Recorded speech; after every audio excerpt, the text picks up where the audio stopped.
Welcome back to STL TV Live. I'm Christia Parker. Now joining me in the studio are some great ladies from the Burns Recovered Support Group, Sherry Sherman and Linda Hansen. How are you guys doing today? Thank you, ladies, for being here with us.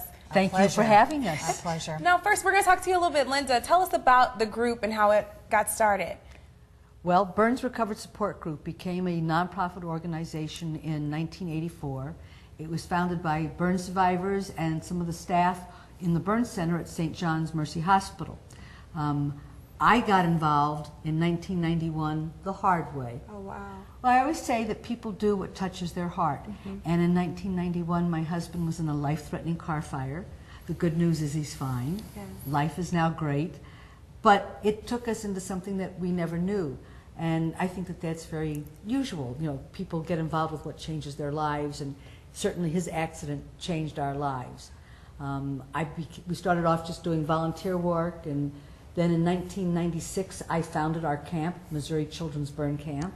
Okay. And then as the years went along, I ended up having to make this my career, so I'm the executive director. Awesome. And our main mission is to help burn survivors recover from their injury. Awesome. Now, before we talk about your camp, you talked about how your husband had an incident with the fire. How did the support of the group change your guys' life?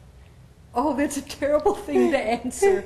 Unfortunately, the group wasn't functioning very well. Oh, wow. And so they provided us no support.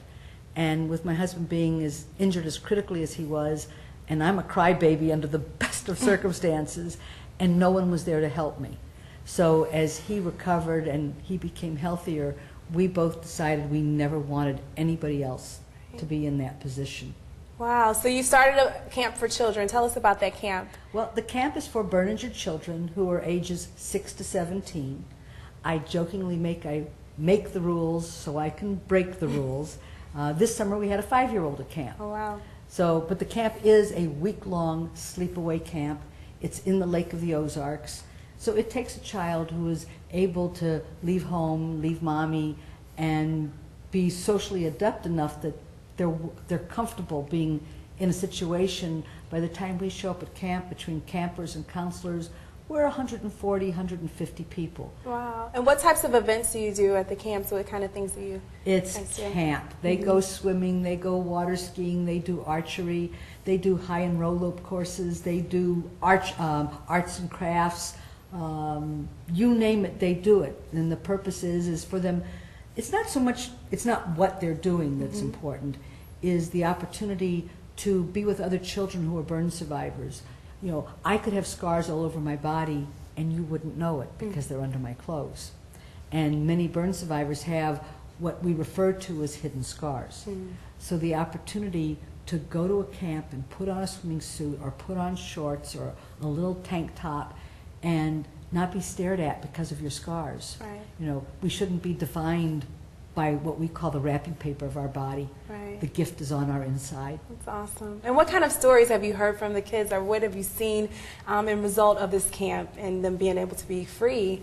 Well, some of the stories are so interesting. We had one little boy who had been coming to camp since he was 8, and at 14 he called me and was telling me how important camp was in his life. And I said, well, why? You know, can you tell me the difference it's made to you?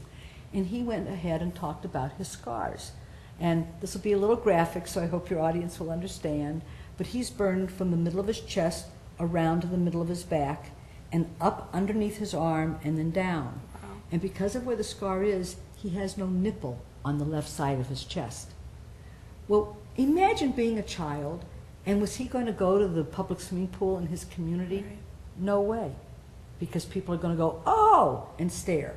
And he said that camp gave him the self-esteem and taught him how to be strong and not be affected if people are staring. So that's certainly a strong and good example of what we provide children. That is awesome. Now tell us, how can people get involved with your camp? How can they contact in order to, you know, other burn survivors to have that support?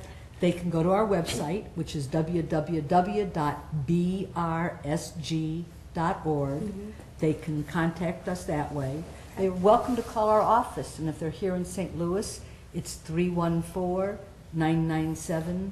2757. Awesome. Now, beyond the camp, do you do things, throughout the year, events throughout the year, or get together throughout the year? We have monthly support group meetings here in St. Louis the first Thursday of every month.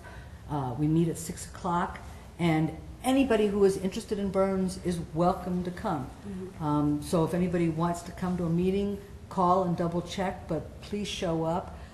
We have family events. We have a holiday party and a bowling party, and just things to help people realize I'm not alone. Right. And you guys have a great event coming up that we will talk about as soon as we get back. We have so much to talk about with Linda and Sherry. There's an awesome event coming up that they're going to tell us about. Remember to keep up with everything that's going on in STL TV and all the great events going on around St. Louis. You can friend us on Facebook, follow us on Twitter, and subscribe to our YouTube channel. You can always catch us streaming live at stltv.net. Don't go anywhere. We have this awesome fashion show that we want to tell you about that's coming up. We'll be right back after this.